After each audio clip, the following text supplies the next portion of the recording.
On this day, 46 years ago, President Richard Nixon resigned from office in the wake of the Watergate scandal. Vice President Gerald Ford stepped in to help heal a wounded nation. And as Jim Axelrod reports, one man captured it all in pictures. The guiding principles of presidential imagery have always been dignified, commanding, and, well, presidential. At least with the images a White House has control over, those taken by a president's official photographer. But when it came to the nation's 38th president, Gerald Ford had other ideas, such as this meeting with his advisors conducted in his pajamas. He let me do whatever I wanted. I mean, it was the perfect situation for a photographer to have the ability to do this and have him not care. As Ford's official photographer, David Hume Kennerly had unprecedented access to Gerald Ford and his family, something he demanded when offered the job. So I looked him in the eye and I said, Mr. President, I would love to do it on two conditions. I report directly to you, and I have access to everything that's going on in the White House to shoot it for history. And he started laughing and he said, you don't want Air Force One on the weekends? Ford, the only person to have served as both president and vice president without being elected to either office, was appointed Richard Nixon's vice president after Spiro Agnew ran into legal trouble. 10 months later, Ford took the oath as president after Nixon resigned. So help me God. Congratulations, Mr. President.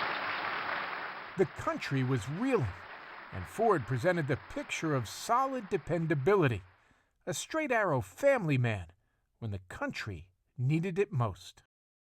Trustworthy, brave, loyal, reverent. He kind of lived his life that way. I mean, he's the only president who was ever an Eagle Scout. But to capture that image for posterity, the 61-year-old former Eagle Scout chose a 27-year-old hard-partying bachelor whose only merit badge would have been for pickup techniques.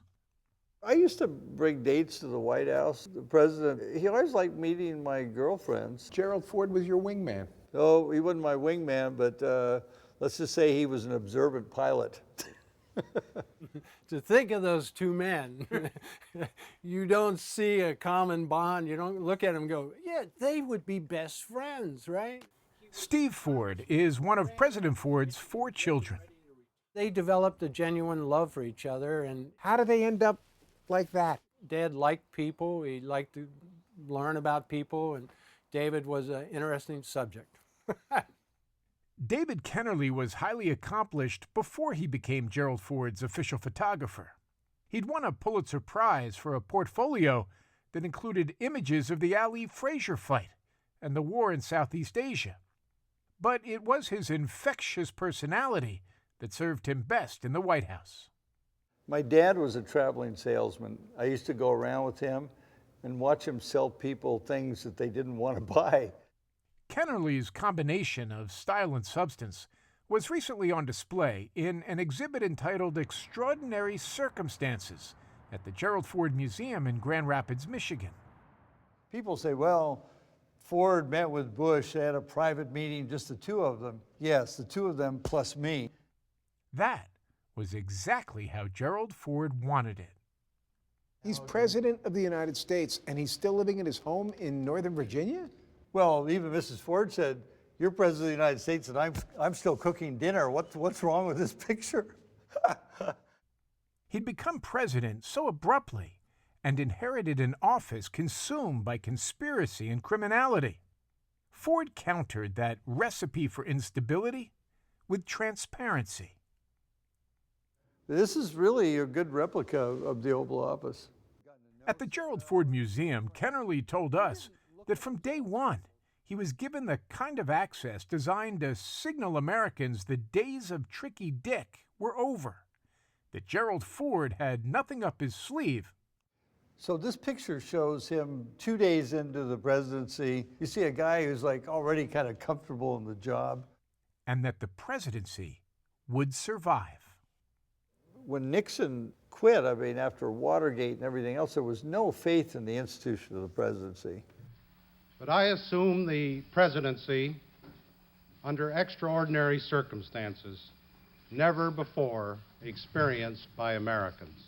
So he had to provide a degree of transparency that had never been provided before to shut down anybody who wanted to come at him for not actually being an elected president. Mm-hmm. Yeah.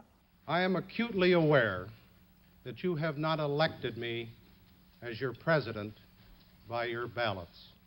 He asked for America's prayers. This had never happened before in the history of this country. Think about it. Most countries where you get a new president without an election, there's usually troops in the streets. Kennerly would be with Ford for nearly every big moment of his 2.5-year presidency, including 2 assassination attempts, Squeaky Fromm's in Sacramento in September of 1975. He was walking along and she pulled out this gun. Where were you? I was just ahead of him. I didn't get a picture. I got him as the Secret Service guys snatched him. And then, just 17 days later, in San Francisco, when Sarah Jane Moore tried to shoot Mr. Ford. Did he ever say a word about either Squeaky Fromm or Sarah Jane Moore's attempt? He was angry about both attempts because it was going to keep him further away from people because of the threat. No public figure was more committed to transparency than Betty Ford. Just weeks after her husband took office, she had a mastectomy for breast cancer. Women did not talk about that. You literally could not say the word breast on TV. Sister Ruth, how nice to see you. Not Betty Ford. She knew her own value as a symbol. Yes, I do have to talk about it. And understood her power in making sure the public knew about both her cancer and her treatment. This is Bethesda Naval Hospital, and President Ford brings Bob Hope along to cheer her up. She got hundreds of thousands of letters from women that said, thank you for taking this disease out of the closet. The letters that interest me the most were the letters Dad got. The ones he got from men that said, thank you, Mr. President, for showing me how to care for my wife. As much as Gerald Ford got him there, it was Betty Ford who provided Kennerly with some of his richest material, like on their last day in the White House, when she was walking through a final time with Kennerly. She looks in there and says, you know, I've always wanted to dance on the cabinet room table. And the 2 Secret Service agents with us are going, she's not going to do that. Were you ready? I'm always ready. I don't miss stuff like that.